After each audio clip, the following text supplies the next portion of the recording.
Tonight's edition of AEW Dynamite took place in Newark, New Jersey and lived up to expectation.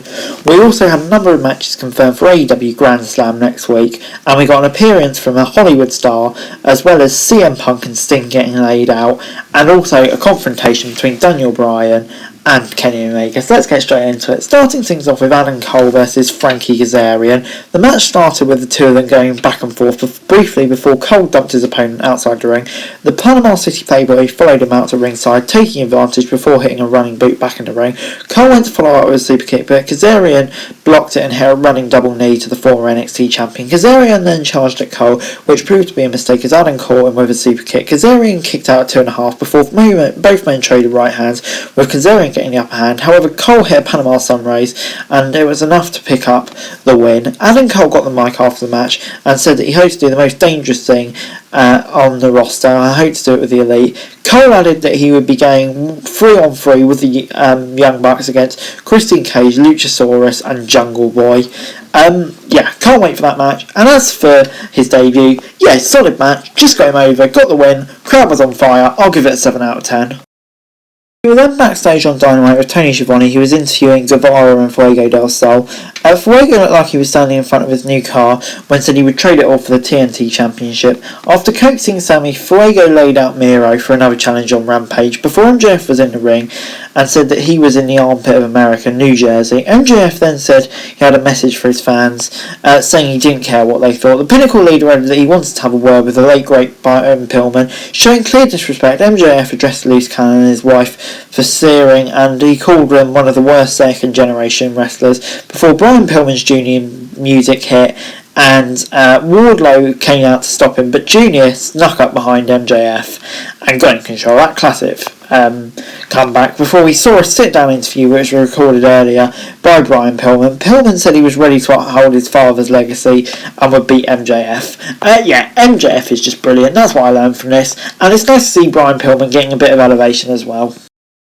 Christian Cage, Jungle Boy and Luchasaurus then accepted Adam Cole's challenge before we got Dante Martin and Matt Sydal taking on FTR. Harwood and Sydal started the match off for their teams. Sydal was at the top of his game early on and Dante Martin tagged him, but Cash Wheeler soon sent him down. Cash Wheeler continued to punish Dante with a series of chops before sending him headfirst into the ring post. Wheeler then tagged in as FTR tried to isolate Martin, but he was too quick, tagging in Sydal. The former WWE star took out both members of FTR before FTR managed to get in control, traded tags and were continuing to isolate Sydal. Dante Martin came in with a head of steam. We got some incredible athleticism from Martin as he took out both of FTR. Martin tried to show off his athleticism, but FTR caught him in the big wig and it was all over. I'm actually going to be incontroversial and give this a 5 out of 10. While this was a solid match, I just like to see FTR doing slightly more at the moment. It just feels like they're kind of lost in a shuffle at the moment, which is a shame because they're just so good together. Malachi Black was then in the ring on Dynamite and informed members of the House of Black that if they had an enemy amongst their midst, it was Cody Rhodes, co-host show, Rosario Dawson, who was at ringside. Malachi went out to confront her as we saw Cody Rhodes coming down the stairs. Rosario Dawson jumped on Malachi Black's back from behind as Cody came down and attacked Black. The brawl took them through the crowd and up the stairs. Cody laid into Malachi Black repeatedly with right hands as we saw Black retaliate. This was a pretty decent way to build Cody and Malachi's match and didn't see it coming, but nice to see Cody back. This was solid. But anyway, next up we saw more internal fighting between the Dark Order as Alex Marvez tried to interview Anna Jay. Reynolds and Evil Uno started bickering again. Is this all leading to Bray Wyatt coming at Rochester? I think it may be. Before Dan Lambert was back in the ring with Men's Top of the Year and had many things to say about AEW. He was saying how bad the merch stand were.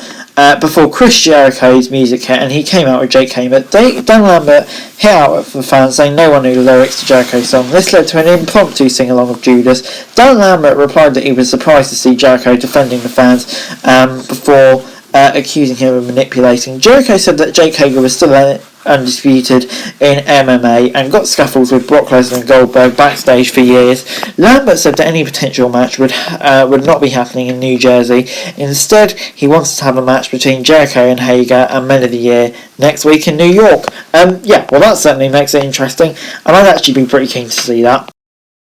that was Jade Cargill versus legit Laila Hersh in her hometown. Hersh got the upper hand early on in the match, showing off amateur wrestling skills. She then took out Mark Stolen with a big dive. Cargill hit back, however, tossing Hersh outside the ring and into the barricade, following out with a suplex on the floor. Back in the ring, Hersh hit back with a couple of forearm strikes, but Jade planted her face onto the mat. Jade then went for a big boot, but Hersh dodged it and hit German suplex. Hersh then headed to the top rope, but it proved to be difficult. Jade immediately capitalised and hit the pump kick and got the Jaded for the win. I'm going to give this 6 out of 10. Yeah, two wrestlers that I'm quite keen on going into the future, and this was solid enough. Before we got Team Taz were confronting CM Punk while he was on commentary. Taz was accompanied by Hook. As Punk and Hobbs had a stare down, Hobbs attacked him. Punk then tried to hit back, but Hook leapt in the Dragon Sleeper. Powerhouse Hobbs then grabbed Punk and chokeslammed him through the table. This was an almighty rub for Team Taz. Didn't see it coming. But yeah, great stuff. Before Darby Allin versus Shawn Spears was next, Shawn Spears didn't hold anything back early on and followed Darby out of the ring, tossing him into steel set. Spears wasn't done, however, pulled his knee pad and went for a running strike. However, he connected with a steel steps as Darby Allin sidestepped him. Shawn Spears then grabbed a towel on ringside and tried to rub it in Darby Allin's face paint. Spears wanted to expose Allin for who was under the face paint as he went for his pre-match video promo. Spears then hit Allin with a backbreaker before the fans started chanting Darby Allin. Spears then eyed Sting at ringside as he locked in his own version of the Scorpion Deathlock on Darby Allin. Allin broke free with a code red, getting a 2 count off it, and went to the top rope before Spears hit a C4 onto the steel sets, but Allin hit with a steel gun. Spears fell off the sets and Darby took him out with a patented Silvertine dive and then a coffin drop. FTR, after the match, confronted Sting and Darby Allin in the ring after the match. Tully Blanchard tried to assault Sting with a steel chair, but it didn't have much effect. FTR saved Blanchard from Sting, assaulting him from behind with a spike pile driver, and Tully then took a towel and rubbed off some of Sting's face paint, adding insult to injury. I'm going to give this 7 out of 10. Yeah, the match was great, and then Sting v Tully, I just love the way they're teasing it, and if they do, it'll be a bit of good fun, won't it? But yeah, this is great, really enjoyable. Next on Dynamite, Tony Schiavone was in the ring as he introduced Bryan Danielson. Before Danielson could speak, Don Callis came down to the ring with a mic, accompanied by Kenny Omega. Don Callis called Bryan Danielson a mark. He then asked Bryan if he wanted a title match before being cut off. Bryan said that their feud would be for the title Sunday. Right now it's just a match between the two of them. Bryan cut Callis off again before adding that he came to AEW to face Omega. Bryan added that instead all he had seen was Callis opening his mouth. The American Dragon did not mince his words, and we're getting Danielson v Omega in a non-title match next week. Oh my god, I'm just so hyped, just give it to me. Before, Miro had a message for Fuego del Sol. He said that everyone had breeding but moved on to something better, but Fuego had decided to come back for more. Miro promised that he would beat Fuego again. Before it was time for the main event, Moxley and Kingston versus Hit Row. Garcia was obviously at ringside, and 2.0 quickly took control of the match and had the babyfaces on the ropes. Moxley was isolated as Garcia looked to talk trash from ringside before Moxley fought back, but Parker took him down with a boot and tagged Lee back in. 2.0 were doing a great job at isolating the babyfaces before Kingston managed to take down both members with some massive chops. He followed it up with a spinning back fist to Jeff Parker and then a DDT to Matt Lee. Moxley and Kingston then finished Jeff Parker before Mox pinned him to win the main event of Dynamite. Minoru Suzuki's music hit after the match. Lance Archer and pulled Eddie Kingston out of the squared circle as Suzuki and Moxley battled at ringside. Suzuki sent Moxley headfirst into the ring post as Archer and Kingston continued to brawl. Suzuki and Mox continued to fight on the timekeeper's areas. Mox caught Suzuki in the ear with a microphone.